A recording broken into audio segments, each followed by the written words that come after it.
Mostly? Now I understand there's some college students here. Where's the college students here? 1, 2, 3. 3.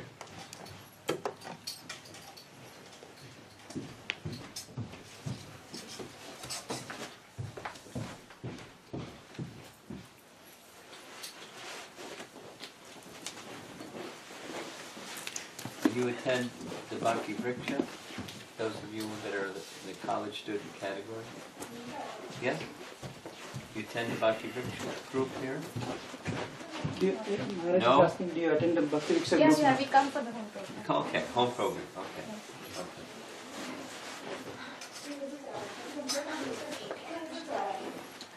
Thanks, Prabhu. Chapter 6. But we're not going to start reading just yet. I'm going to do a little background first.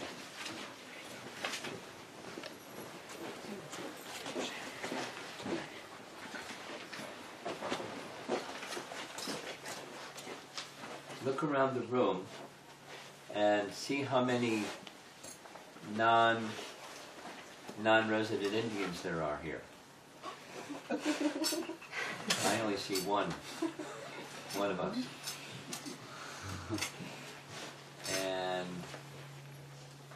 there's a nice little story that I recently heard that just confirms everything else.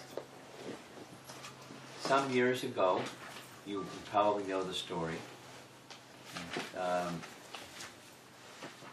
Well, long ago, Bhaktisiddhanta Saraswati Thakur sent 2 of his leading sannyasis to go to England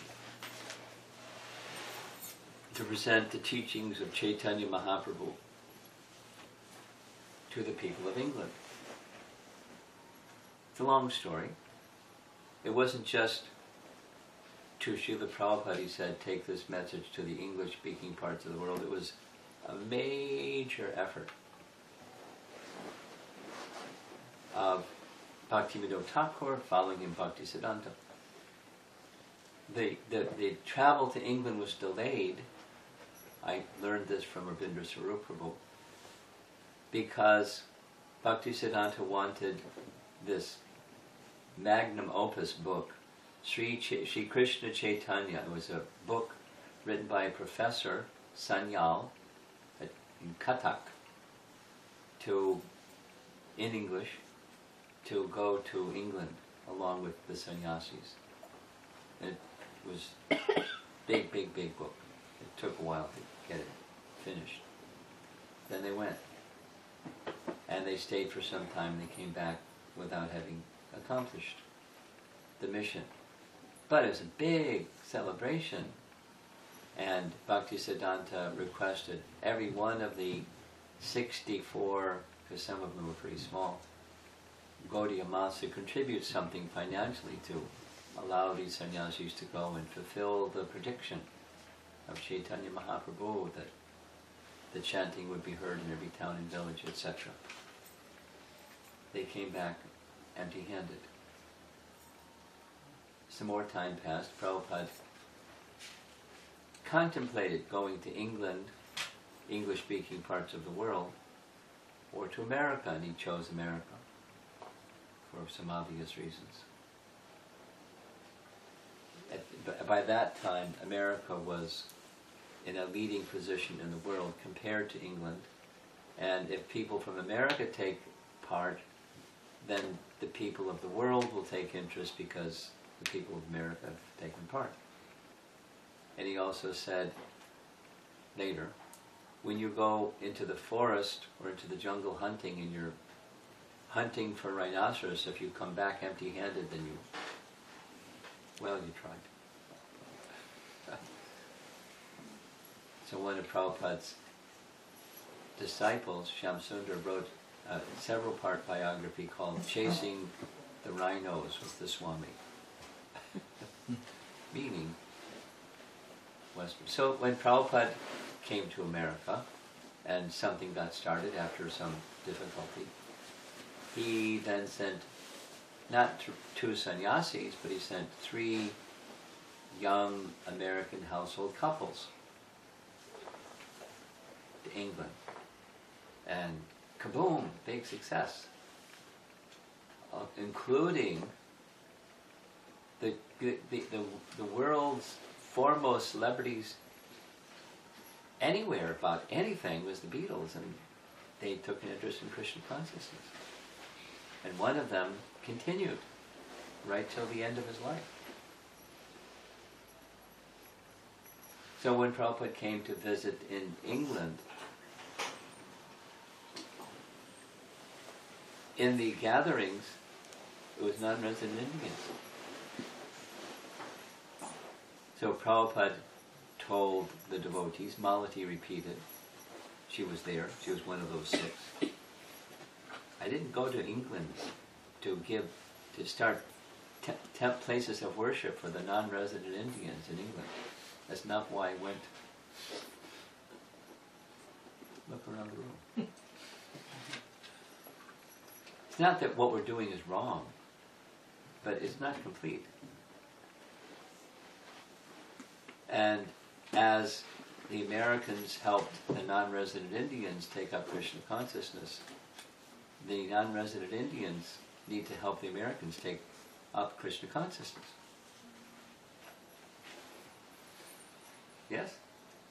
Prabhupada came, stirred up the Americans and Europeans and Australians, and went to India. And when he tried in India, nothing happened. But when the white elephants came, people took interest. Look at these white elephants. And now it's thriving like anything. So, one of the ways, not the only way, I'll just a little sharing. I was saying things like this, a number of places. I put my hands on my hips and said, I challenge you. This is, from coast to coast. Make a strategy that reaches the indigenous people. Now, many of you, or many of the children at least, are born in America, as American as I am. But the European population came to America. They're absent, largely. I mean, sprinkling. So I've been saying this coast to coast. In one place they took it seriously, I won't mention where.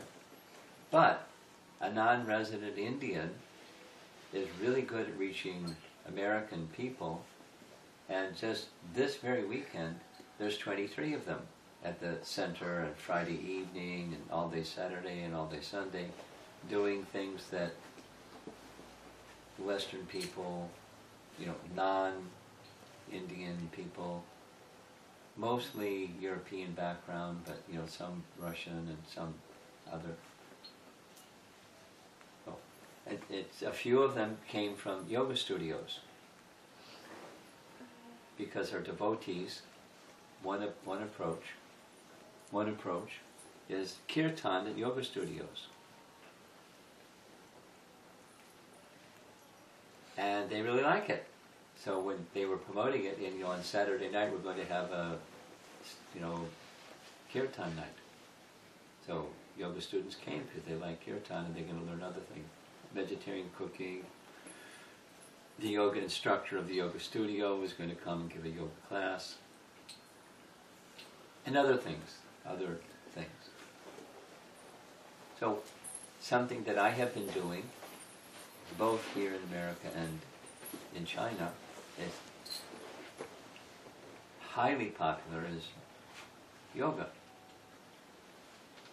And so I'm going to share with you a little piece of what helps people that know something about yoga learn something about bhakti.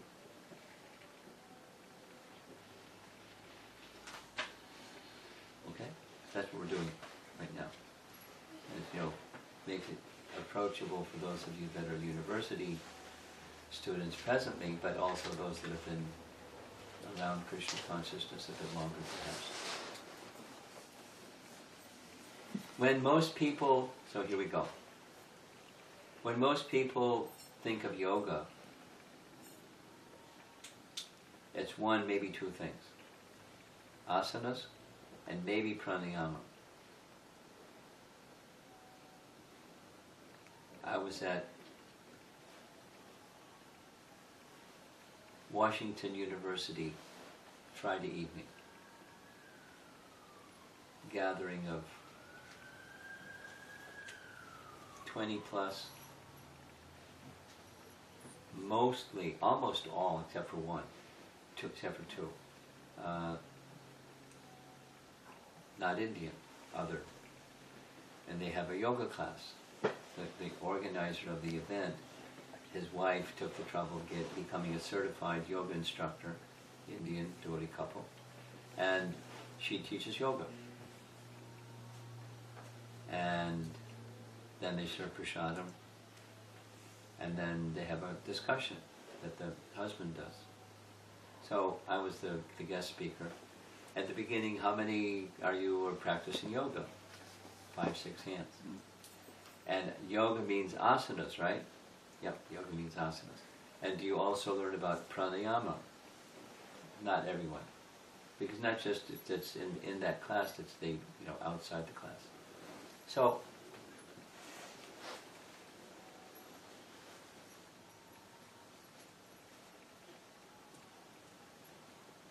you might want to know that the yoga system is, this is now speaking to college kids or new people in China that are at a yoga studio. Most people know of yoga in those terms, but that's 2 parts of an 8-fold yoga system. And would you like to know what the other 6 are in that asana and pranayama practice? Yeah. Well, the first 2 rarely do teachers teach. Very authentic and traditional teachers teach, but it's the do's and the don'ts. It's ethics that you should live by, and prohibitions that prevent you from going further with this yoga system. So there's 4. The do's and the don'ts, yama and niyama, asana and pranayama. And what comes next? Next comes pratyahara. Pratyahara means consciousness extends from inside and goes out, and pratyahara is you consolidate consciousness within. You withdraw consciousness from outside and concentrate consciousness within. And then the last 3 are meditation, deeper meditation, total meditation. Dhyan, dharana, and samadhi. So the goal is concentration of the mind. When you're doing your asanas and pranayama, you probably have an idea that you do this because it feels good and you feel relaxed, your body feels imbalanced, it's good for your health, it promotes wellness, and it's gentle exercise.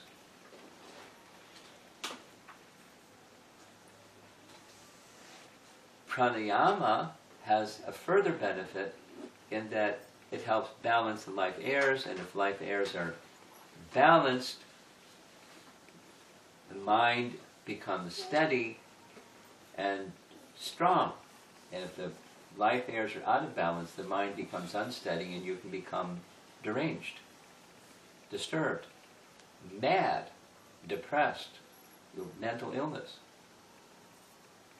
So it's good. Pranayama is good. But that's not the goal, to avoid mental illness and to feel more peaceful and to feel more balanced within your body.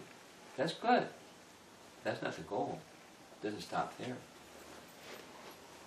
In fact, in Bhagavad Gita there's many yoga systems.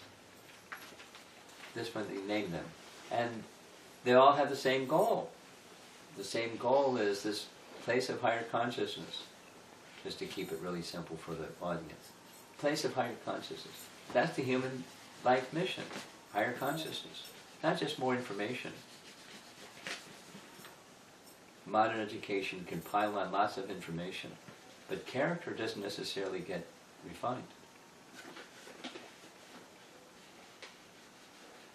Higher consciousness. And with that comes whatever you need. Good character. Whatever information you need in order to live a peaceful and productive and value-centered life. Higher consciousness. That's the mission. Go to that place of higher consciousness. Without saying the God word, because people start getting like, yeah, I'm out of here. If you say the God word.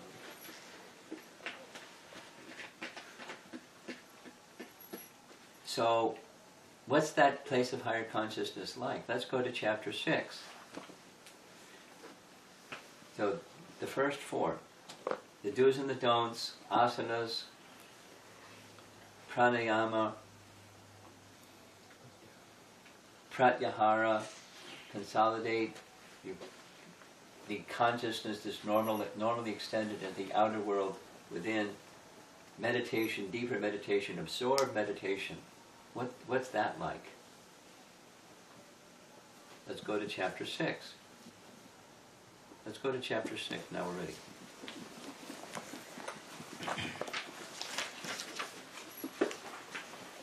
Text 19.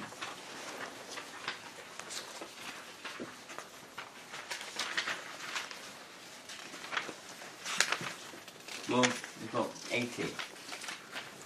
When the yogi, by practice of yoga, disciplines his mental activities and becomes situated in transcendence, devoid of all material desires,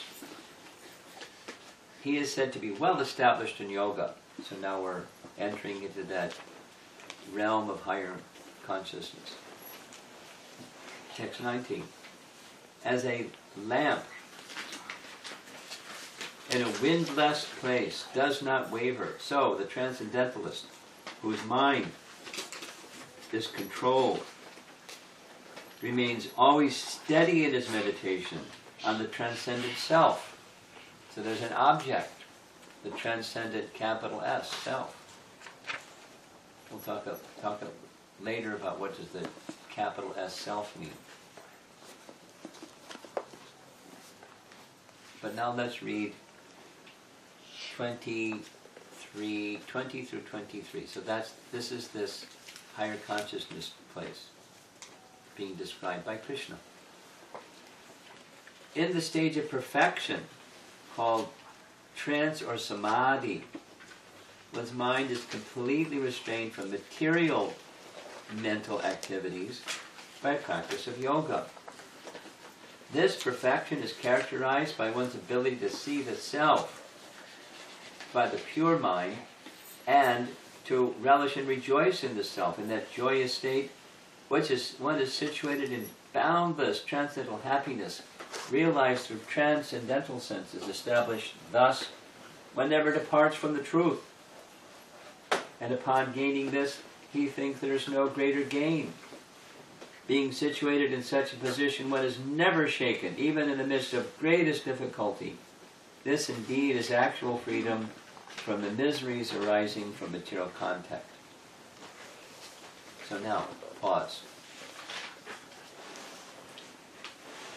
Those of you that are familiar with yoga, maybe some of you are yoga practitioners, maybe some of you, in addition to your yoga practice, you do some kind of meditation. What's the goal? I travel a lot. And when I travel, I don't just go to the train station or go to the airport and say I want to travel. I have to tell them what the destination. Otherwise, they look at me like, what's wrong with you? Where do you want to go? So, you're doing yoga. Where do you want to go? Okay, you want to get on board and you want to feel good and you want to be peaceful. Okay, but where do you want to go? This tells you what that place of higher consciousness is. Everybody wants happiness, without exception. And this is the happiness in that place of higher consciousness is overwhelming. Experiencing that happiness within, you don't want anything else. You're never going to leave that higher happiness, no matter what's going on. You may do many things, but you're not going to leave that place of higher consciousness. That's in the mature stage. So it's good to know what at least those basic ideas. Now, some of you who practice yoga, you know something about Buddhism, right? Yeah, you know something about Buddhism. So, what does Buddha teach? What's the primary teaching of Buddhism is the root cause of suffering is desire. If you want to become free from suffering, just become free from desire. If you're free from suffering. So how do you become free from desire? Well,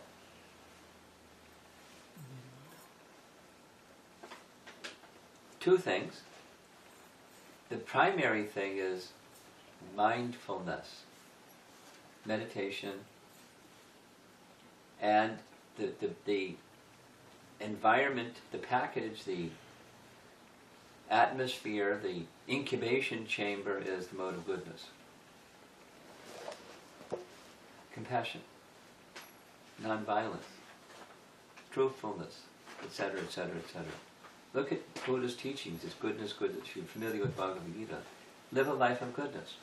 And in that chamber of goodness, engage in a very, very serious contemplation, meditation, mindfulness, be in the moment, and all those phrases that are Buddhist phrases. And what's the goal of that? Is to go beyond the moment, when you get really good at it. What's beyond the moment? Nirvana. That's the goal, right? You go, yeah, that's the goal.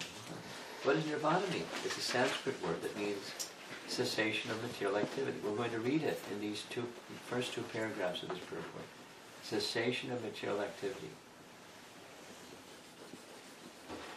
Otherwise known as void, or nothingness. So what's on the other side of desire is nirvana, which is nothingness. That's the goal. Well, if you want to stop suffering, that's one way to stop suffering, or at least try, is you do mindfulness in the mode of goodness, and then you go beyond the moment into this nirvana place, or state. But this text explains what's on the other side of nirvana. What's on the other side of nirvana? No one ever said anything like that before. What's that? Well, let's read. And those of us that are doing mantra meditation, some of the, let's see, show of hands, people here in the question. How many people know what mantra is and how many people do mantra meditation? Very few.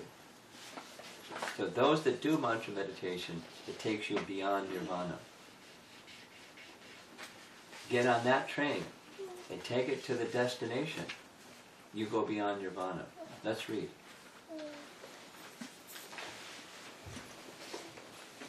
Purport. By practice of yoga, one becomes gradually detached from material concepts. This is the primary characteristic of the yoga principle, and after this, one becomes situated in trance or samadhi, which means that the yogi realizes the super soul through transcendental mind and intelligence without any of the misgivings of identifying the self with the super self. Yoga practice is more or less based on the principles of the Patanjali system. Now, how many yoga students have heard Patanjali? They've all heard. Some of them have read Yoga Sutras. How much they understand, I don't know. But at least they know it's like authoritative, Patanjali. Some unauthorized commentators try to identify the individual soul with the super soul. And the monists think this to be liberation. But they do not understand the real purpose of the Patanjali system of yoga. There is an acceptance of transcendental pleasure in the Patanjali system, but the monists do not accept this transcendental pleasure out of fear of jeopardizing the theory of oneness. The duality of knowledge and knower is not accepted by the non-dualist, but in this verse, transcendental pleasure, realized through transcendental senses, is accepted. This is corroborated by Patanjali Muni, the famous exponent of the yoga system. The great sage declares in his Yoga Sutras, Purushartha, Shunyanam, Gunanam, Pratipasavaha, Kaivalyam, Swarupa Pratishta Vachiti Shaktir. Iti. Paragraph. The Chitti, this Chitti Shakti, or internal potency. Now, internal potency, it has different nomenclature. Chit, Shakt, like Sat, Chit, Ananda, that's one use of the word Chit. But the Sat, Chit, Ananda, in another sense, another terminology sense, that's the spiritual potency, or Chit potency. Achit and Chit, like matter is Achit and spirit is Chit, or spiritual. So the Chitti Shakti, or spiritual potency, internal potency, is transcendental. Purushartha means material religiosity, economic development, sense gratification, and at the end, the attempt to become one with the Supreme. This, quote, oneness with the Supreme, unquote, is called Kaivalyam by the monists. But, according to Patanjali, this Kaivalyam is an internal or transcendental potency by which the living entity becomes aware of his constitutional position. Then now we're going to go to chanting. Those that do mantra meditation.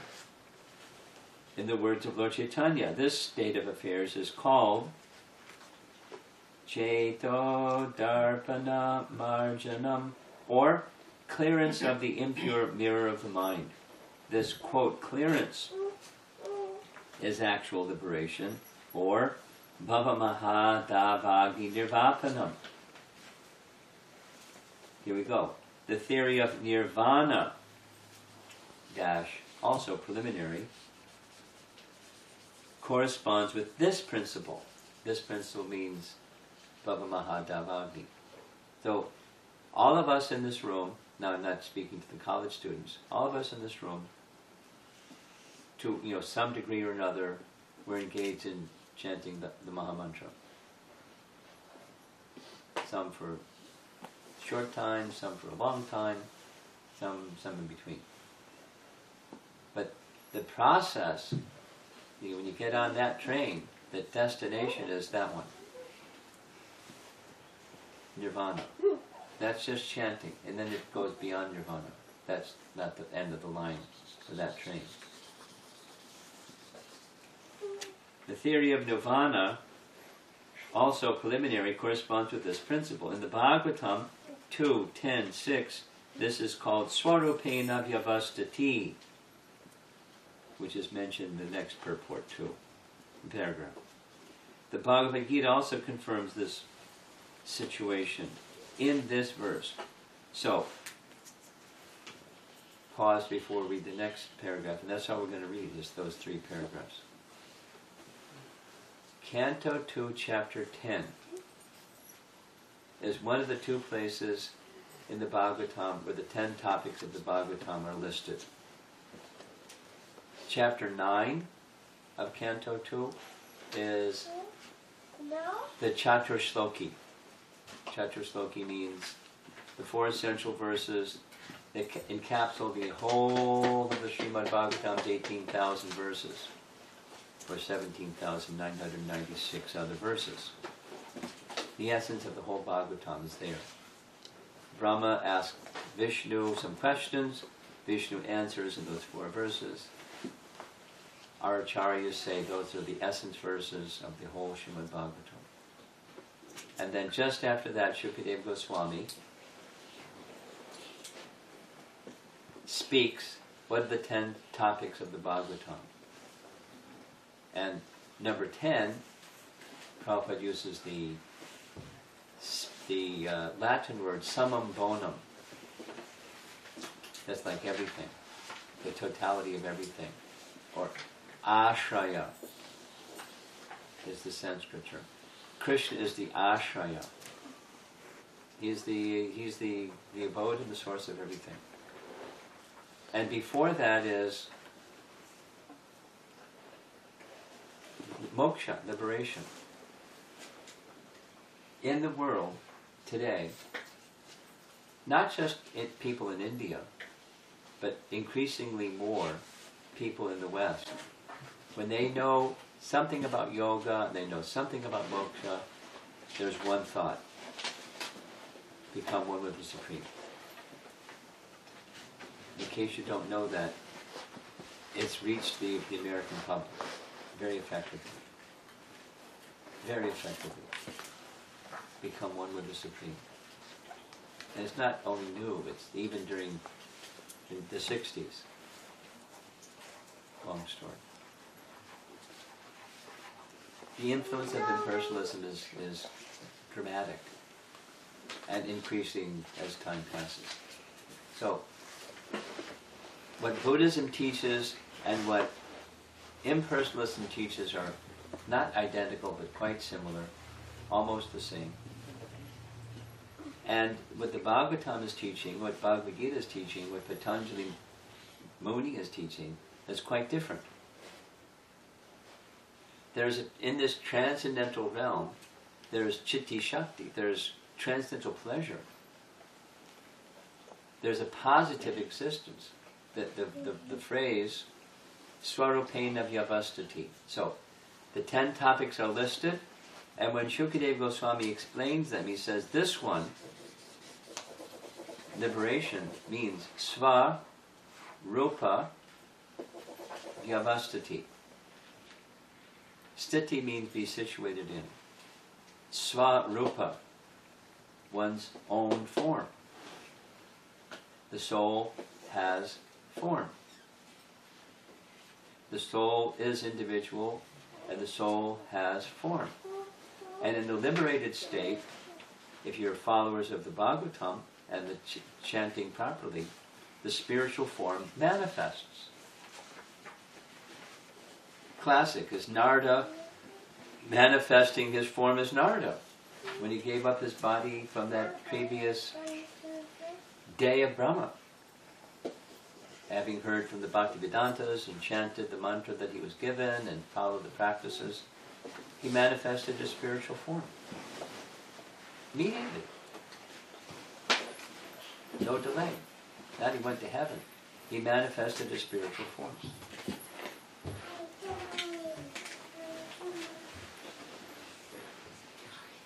The practice of yoga teaches what's on the other side of nirvana.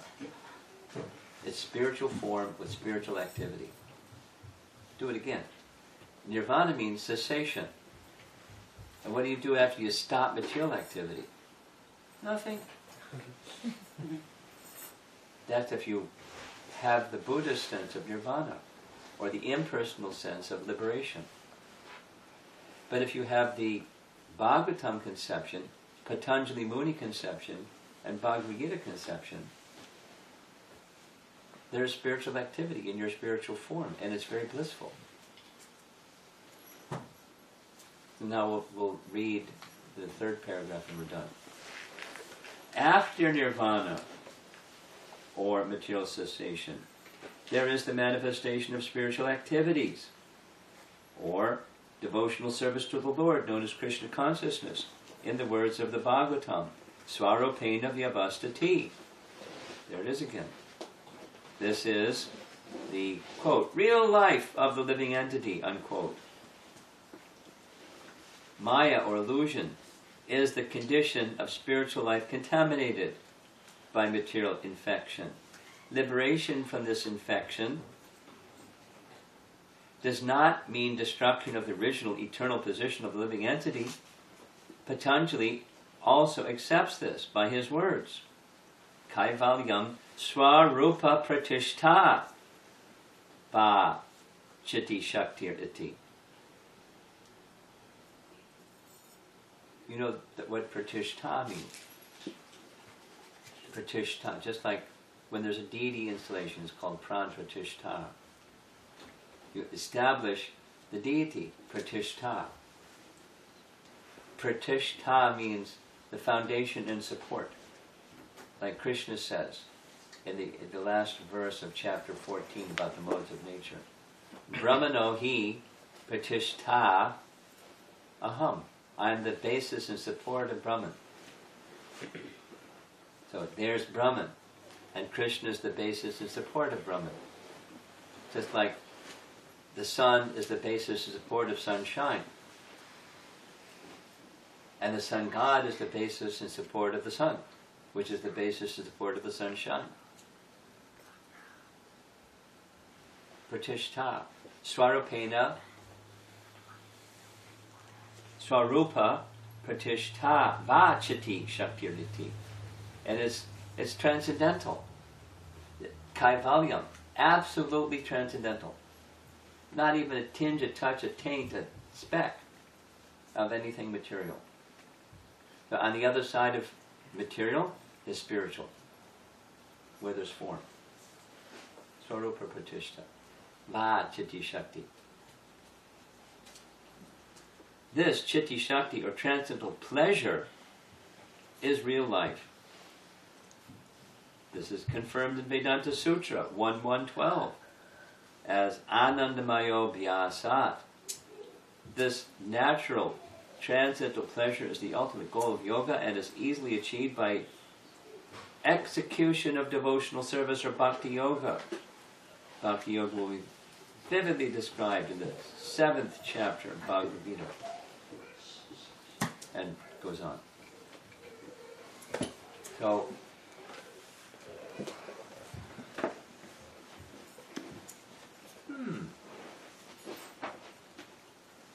Western people have a strong liking for yoga. And now that strong liking for yoga is adding on a strong liking for attraction for meditation. Get out your surfboards. Surf's up. The time to teach people how to do yoga according to Bhagavad Gita and how to do meditation according to Lord Chaitanya. And you can reach the hearts and the minds of Western people that way. We have the tools. We just have to have a strategy.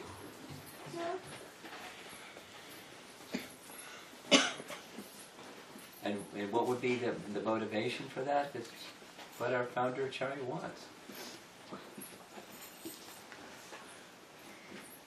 You need more motivation than that. It's everything. Me, anyways. And it's highly effective. Especially ad prasadam.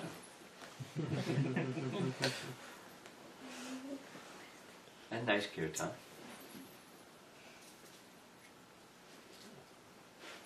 What does yoga mean? What's it?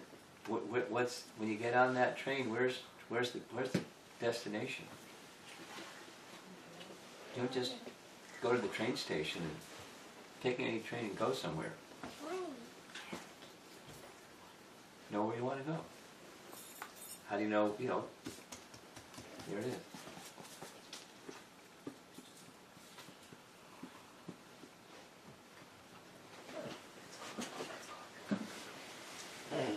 Any discussion? Yes. Hare Krishna Maharaj. So this is about the Western outreach. Yeah. So I have some incidents I want to share. No. No. Speak principles, not just anecdotes. So during the course of our travel, meet some strangers. They're pretty interested. They ask, "What is this?" Yeah. And I said, "Okay, this is Tulsi beads." And they also asked something about what is inside this silver, and said there is a mantra. And then they go, "Oh, mantra! What is mantra?" One thing leads to another thing. Yes. And so I just explained that I just had like 30 seconds to, in a situation, like to explain about it. So I told them, "Oh, this is cool." But in other incidents, like they tag this or some of the signs like towards a Hinduism or something secular about it. Yeah. So how to present and stuff is not Hinduism. It very much depends on the person. And this is happening especially when you're sitting in a plane in the course of every week travel, like some strangers.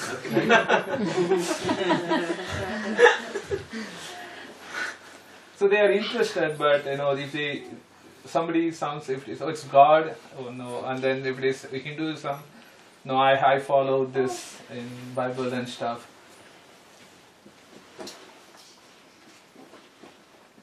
Depends on the person.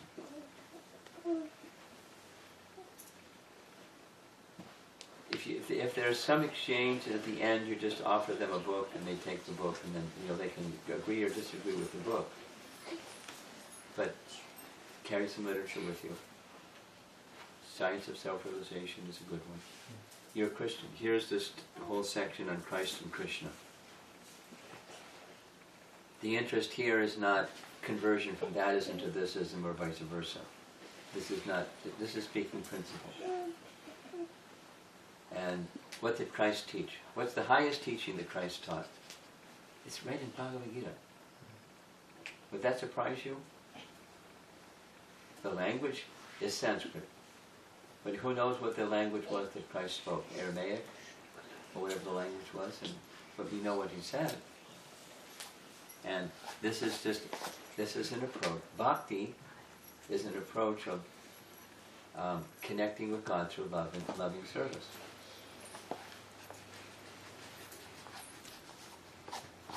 Let me share this with you. It depends on the person. Let me share this with you.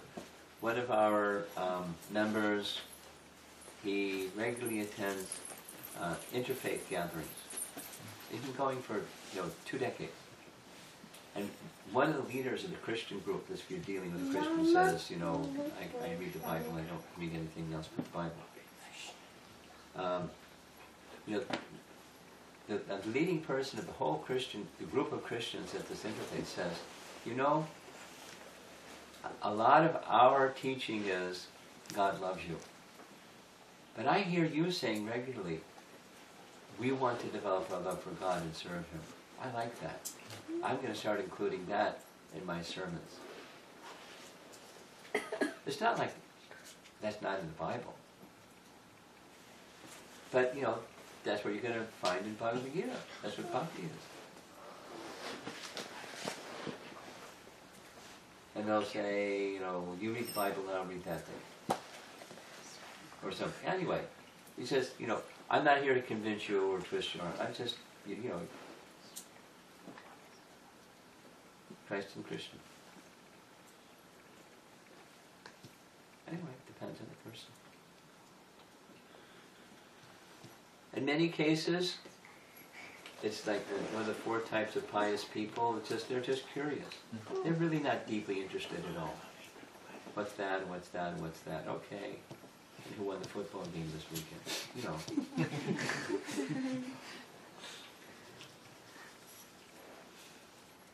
was the latest embarrassment of Donald Trump. And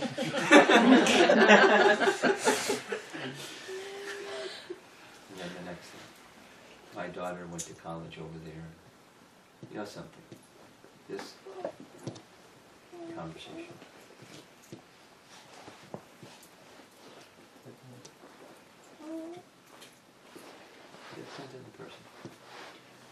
Maharaj, it is interesting what you mentioned, how to take the students beyond the practice of yoga by saying that, like even nirvana, by saying that there is a spiritual form, there are spiritual activities, there is transcendence, and that's where real happiness is.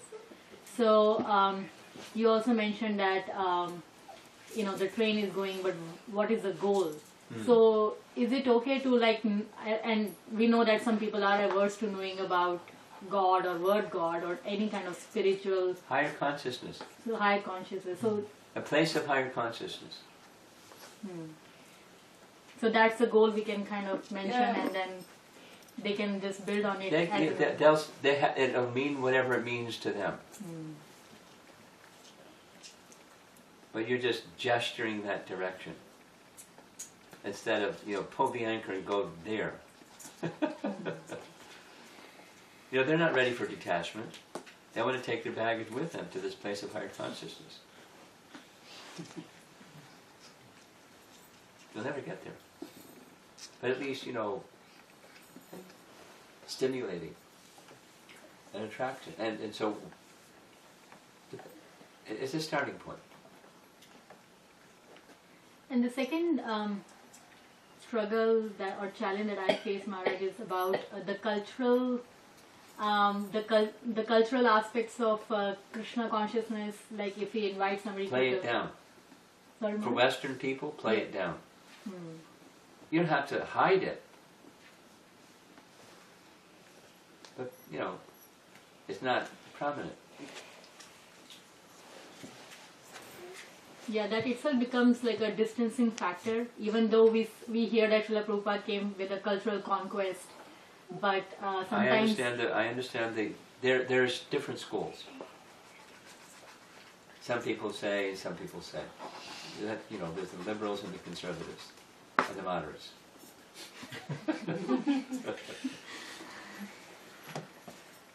My sense is just be genuine. And that's what's going to touch the heart. Not whether you're this side of the spectrum or that side or somewhere in between. And then how about like this devotee that's leading this exercise with 20... It was just the temple community didn't even know it. The devotee, the community didn't know it, the temple didn't know it. It was just like... And it's an Indian brahmachari that's leading this. But, he's genuine. They're not intimidated by, he's got gold tilak and he's got brown skin and he's got a saffron dhoti and a shaved head and a sikha. They don't have a problem. Because he's genuine. He's relatable.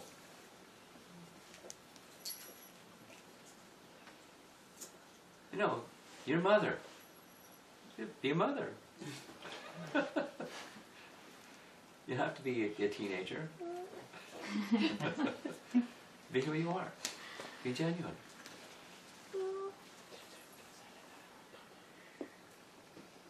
Maharaj, following that is, sometimes there is, if some other devotees are coming to the program, there's a lot of agenda in their mind that, hey, these students need to come to the temple.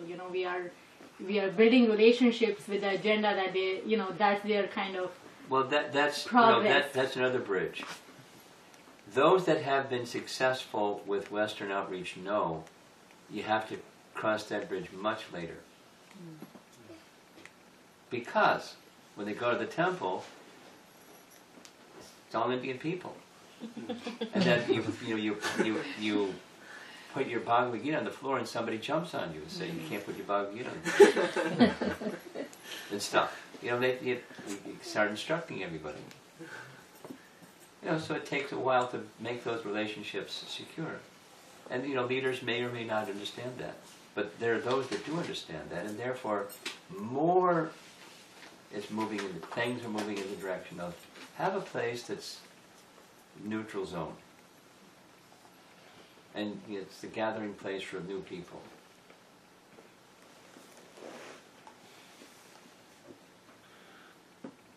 The Loft program.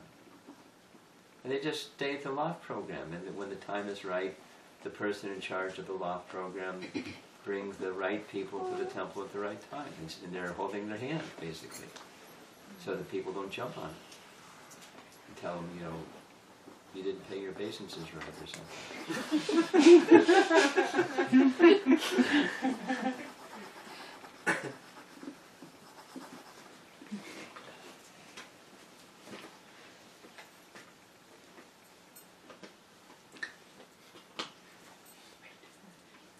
So it's good to have an understanding from at least the authority of the temple, if not, you know, then from that authority of the temple, other people that are vocal in the community or in the temple, so they understand what you're doing. It's the incubation chamber. You don't take the living entity out of the incubation chamber and throw them into everything else and back into the incubation chamber. You let them stay in the incubation chamber for a while. That's the goal, but at the right time. And failure to do that, you know, the attrition rate is rapid.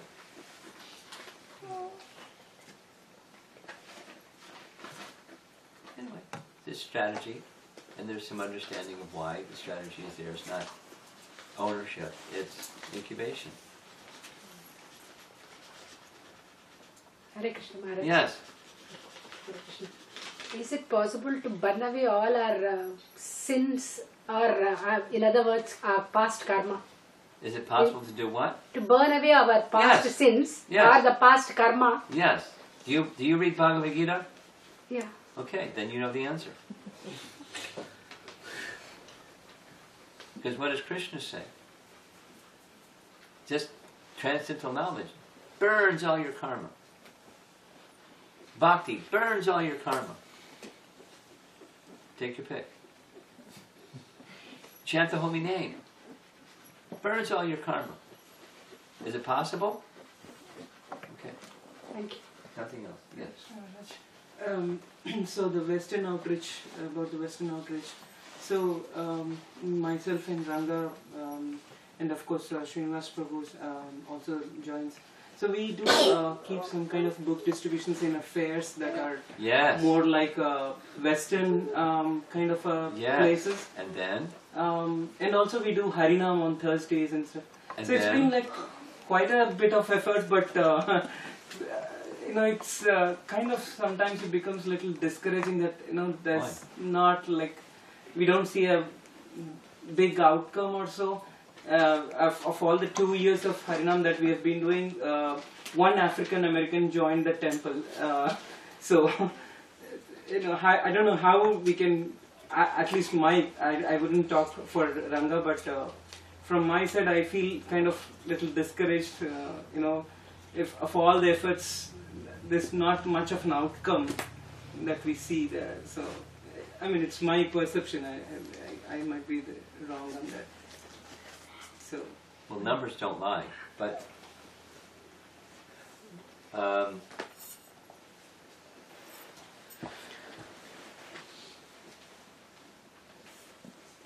go back to why, and before you do the what.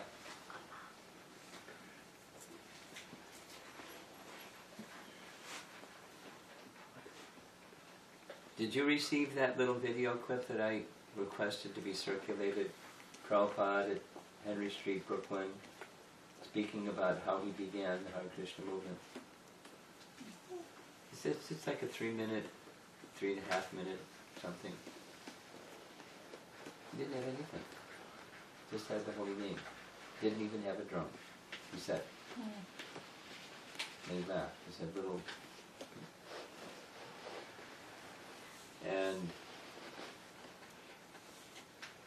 And that's how it began. Hare Krishna mantra. Now, it's not, next, I mean, not that you judge, his point was it creates auspiciousness. So the objective is if your sense of objective is I want to see people join the temple, then you may not have the right sense of what the purpose is. The purpose is to counteract, in a negative sense, counteract the influences of the age of culling in the positive sense, create auspiciousness. However, there's not as much commitment as there is, say, for example, if there's book distribution. Now, from the book distribution effort that are devotees in certain centers, they are doing the same thing. They're going to fairs and they're distributing books. And now some of those people are at this Western outreach or Western young people event. They just got books and they follow up with those people. Now, let's just say in the course of 6 months, you may meet 20 people that seem like really good candidates. They're really interested. Maybe. And out of those 20, then you follow up. And maybe, 2 or 1 actually follow up. Because they're distracted and involved in the material energy. But if you find even 1, fan the spark. And then you, like that. Because Prabhupada wasn't a householder with 2 children. You aren't. And, expectations beyond that. Temple, so many things. And you're not a pure devotee, like Prabhupada was. So, the results are going to be commensurate with who you are and what your time, discretionary time permits. But so then think of ways to enhance the whole experience. Prashadam. And whatever. If the desire is there, not just I want to get results, I'm results oriented. I want to touch the hearts and the minds of this audience. And Krishna will give you the intelligence within the boundaries of time and circumstance that you have to deal with.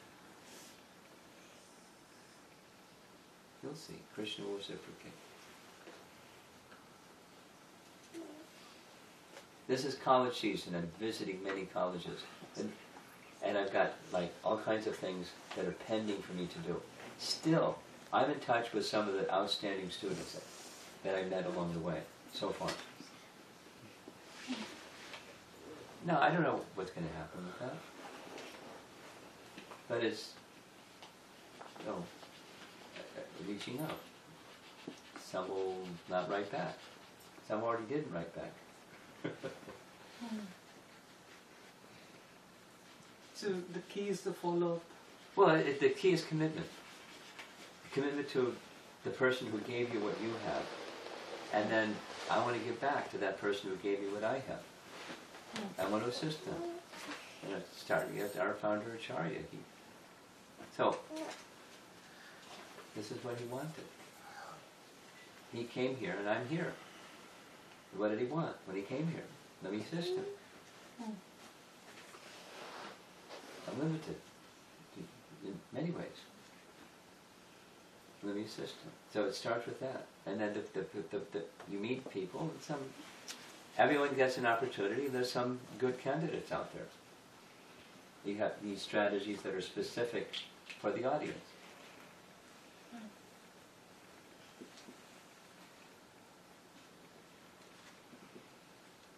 We just keep continuing whether we get the results or not, but... I'm giving you some tips about, continuing in what ways. No. Somebody had their hand up over here. She did first, and then you. Yeah. Hare Krishna Maharaj. Usually at school, I usually forget about Krishna. You usually forget about Krishna? Yeah, during school. How's that possible? So how should I stay connected to Krishna at school? Well, one way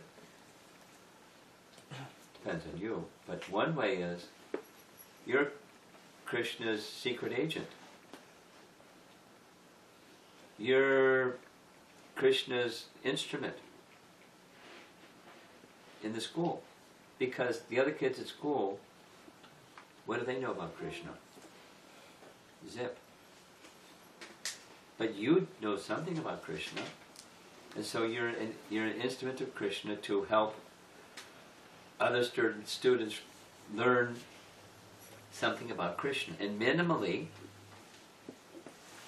by your good character and good conduct, you're showing this is what a Krishna devotee is like. Now they may not know that you're a Krishna devotee, but you're showing them this is what a Krishna devotee is like. By your speech, by how you apply yourself in your academic work, because we do everything for Krishna. By the food that you eat, by the way that you dress, by the things that you won't speak about, and the things that you will speak about, and how you speak about them, and how you speak about other people, and how you live your life.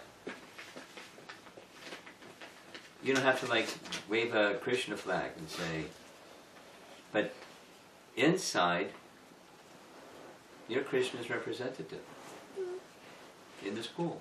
I'm never going to meet those students, but you are. You don't have to like give them a Bhagavad Gita class. You don't have to be Prahlad Maharaj that sits them down and says what Prahlad said to his classmates. But you can be Krishna's little representative there. And if you're thinking of yourself as being Krishna's representative, you're thinking of Krishna.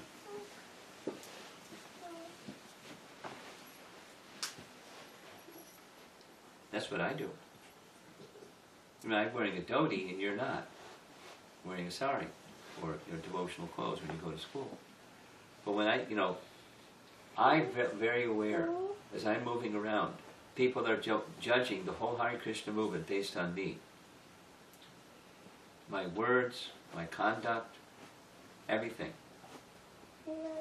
My cleanliness, my politeness, or lack of it.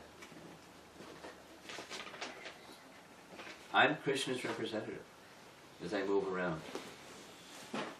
People don't know anything. Or they think they know something. They may like it or not like it. Just like as I was sitting down, one lady came by, two. One Indian lady said Hare Krishna. Then another American lady said Hare Krishna. Even if they don't know you're Hare Krishna devotee, you be one. And as a service to Krishna. And if they ask you, what's that? When you look at your food, your prasada. You smile. My mom's a really good cook. And if they go further, well, why that? Oh, at our home we're vegetarian. It depends on the person, but you can have an opportunity. It's better to. Depends on the person, how you can speak and conduct yourself so that you're reminding them of Krishna by who you are. That's one way.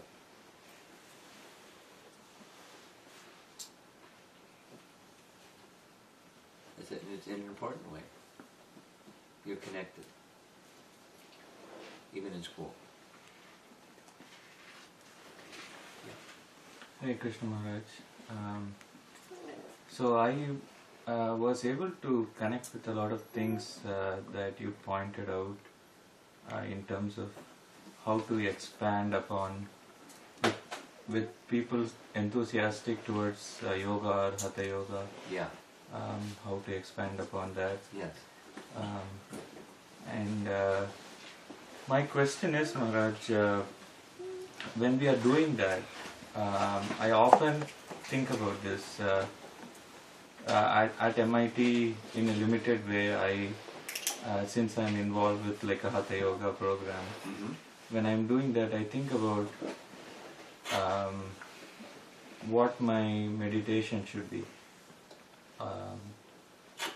when I'm, trying to help organize that activity, or when I talk with people after yoga or serve prasadam, what my sort of focus and meditation should be.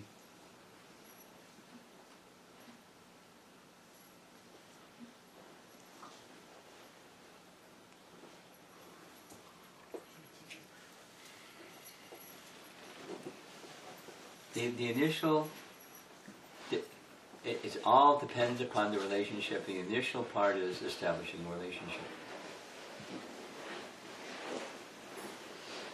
And then based upon the relationship, you can understand where their needs, interests, and concerns are, and then you go the next step. Not just, like, I've got my strategy is I want to, take them to where I am.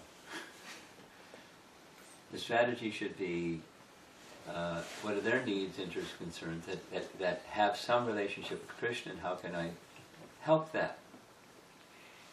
Help them achieve that. And so it's the relationship with you, but in the back of your mind it's connected to Krishna for sure, otherwise you wouldn't be there. But then, some appreciation and some trust that you actually care about them, and so on and so forth. There's needed is a certain amount of social dialogue. It's not necessarily transcendentally productive, but social dialogue that's helping to understand them and their needs, interests, and concerns, and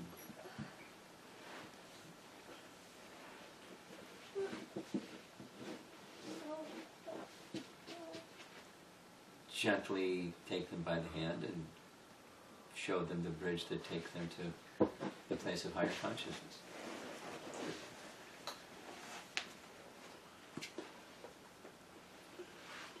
Some don't want to go there. Some do. Depends on establish a relationship to explore who they are, what's important to them. Try to assist in whatever way you can, even if it's just some practical thing that has not any direct bearing on Krishna consciousness, the path of bhakti.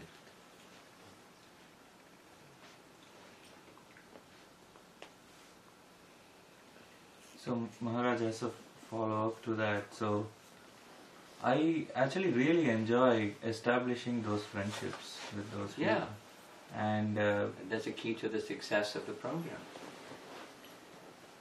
But the question that lingers in my mind is, perhaps I'm not, I'm very unforceful person, like, so when I feel like someone is, I become their friend, and I feel like maybe, taking them to the temple, even though we are friends for 9 months and they have been coming to yoga and so on. Maybe they can't take that, then I won't do that. And even though I don't do that, I feel... You ask them. I mean, anyway, that's part of the relationship. And you can explore it with the right people. And,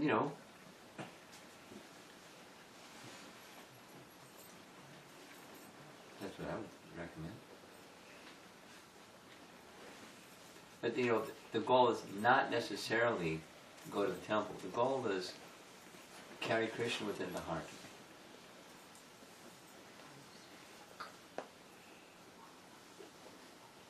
And be in the consciousness of wanting to serve Krishna. Doesn't have to be it. Some persons it's best, and some persons it's best not for some time. And it's not necessarily to have that someone will say, don't put your shoes over there. They go on the make sure you wash your hands after you take your shoes off or something. You know, I don't know.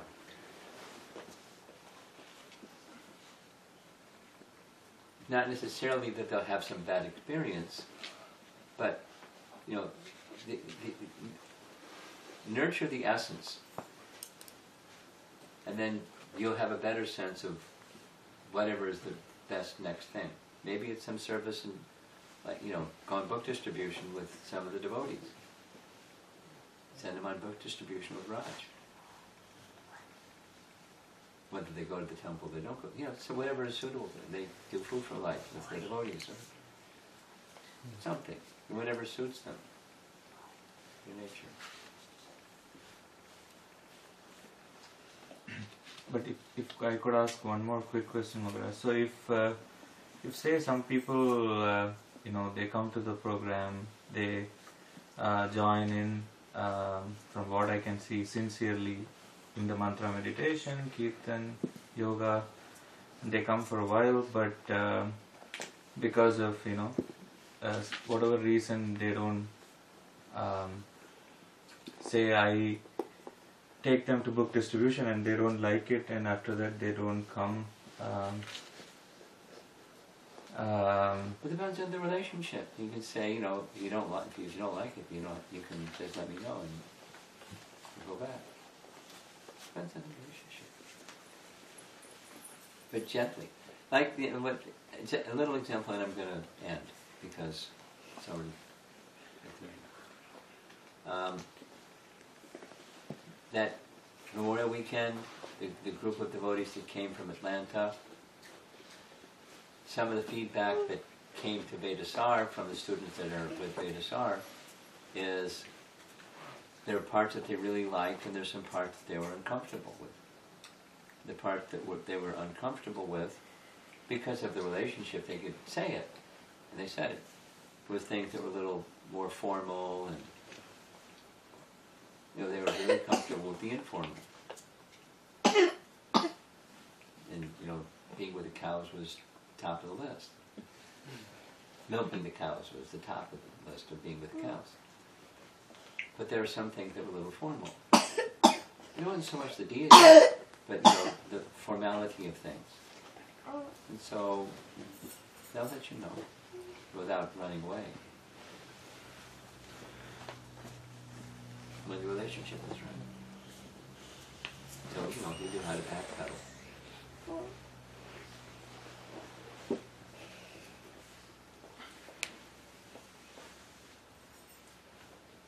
Srila Prabhupada ki Jai. His Holiness Romapada Swami Maharaja ki Jai. Wait a minute. You have one more question. Yep. A youth question. Go ahead. At school, people usually ask me my Nrsimhadev necklace. What happened?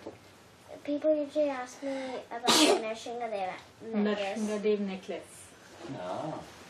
And then I don't know what to say, so I just say it's auspicious lion. But I say want what? to say more. Auspicious lion. And I want to say more. Auspicious lion. Lion. And I want to say more. But I don't know what to say, so what to say?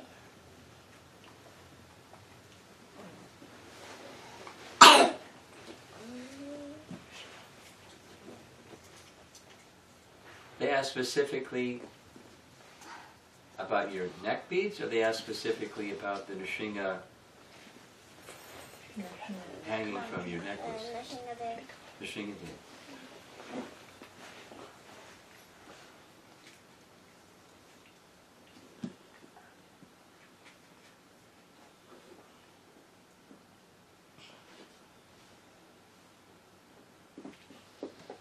Are these people that are friends, or they're just kind of curious people, come and go kind of curious people? They're my friends. Your friends.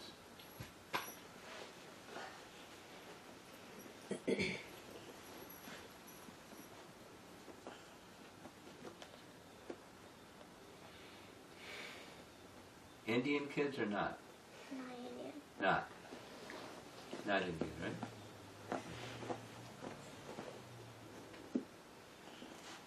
When you ask your mom and dad, what do they say? She never told me that, Maharaj. Huh? She never told me that. Not so far. This is the first time I'm hearing. Nothing, kind of smooth and yummy for young American kids comes to mind immediately.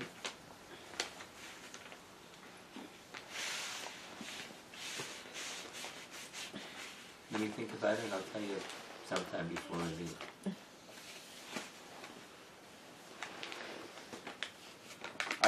Are these kids going to tease you if you don't give an answer that they like? They Just curious.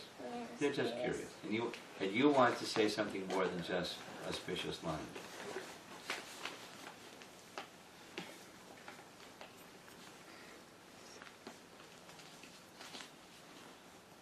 They probably can't see even what the form is. You know that it's the form of Nrsimhadev, but they just see it's something hanging from your necklace. Like Christians, they often wear a little cross. So that means something.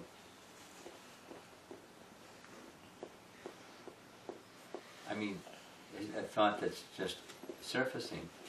You see many people, you can say, thinking, you see many people that wear on their necklace a little cross, right? You'll say, yeah.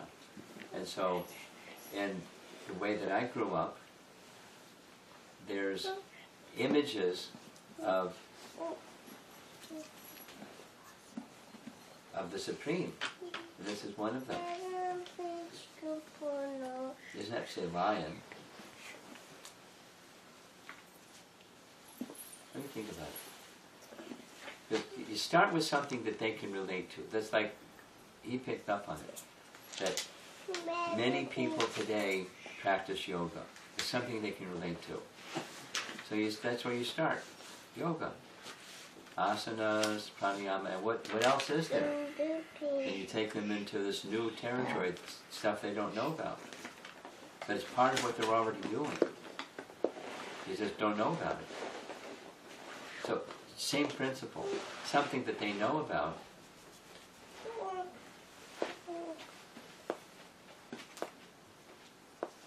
So this is in the way that I've grown up.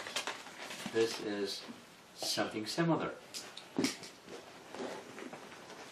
Like you have, or some people have a cross, or sometimes the Muslim people, they have this crescent. So this is something that's a sign of protection, God's protection for those who take shelter of Him. My friends are Christians. Huh? My friends are Christians. She's saying my friends are Christians. Yes, I understand that. I assume that they are. So just like, so you say something that they can relate to. Many people you know, and on their necklace they wear a little cross. They go, yeah. So this is like one of those. In the way that I grew up, this is indicating God is getting me protection.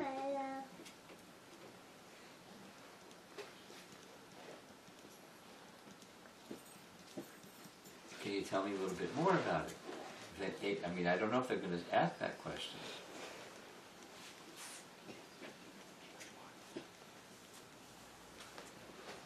Rama,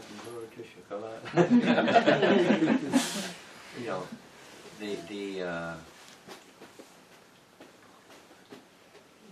you can ask them. I'm just thinking, is God limited or unlimited? God's unlimited. It's okay. This is an expression of one of the unlimited features of God's protection. That's what it is. Is God limited or unlimited? You ask them. They're not going to say He's limited. Unlimited. So, this is one of the ways of God's unlimited protection for His devotee, for one who loves Him and serves Him. That's saying something more, right? and you haven't challenged them, you've supported them. Many people, so this is an indication of the unlimited protection that God extends to those who want to serve Him and love Him. That's what it signifies.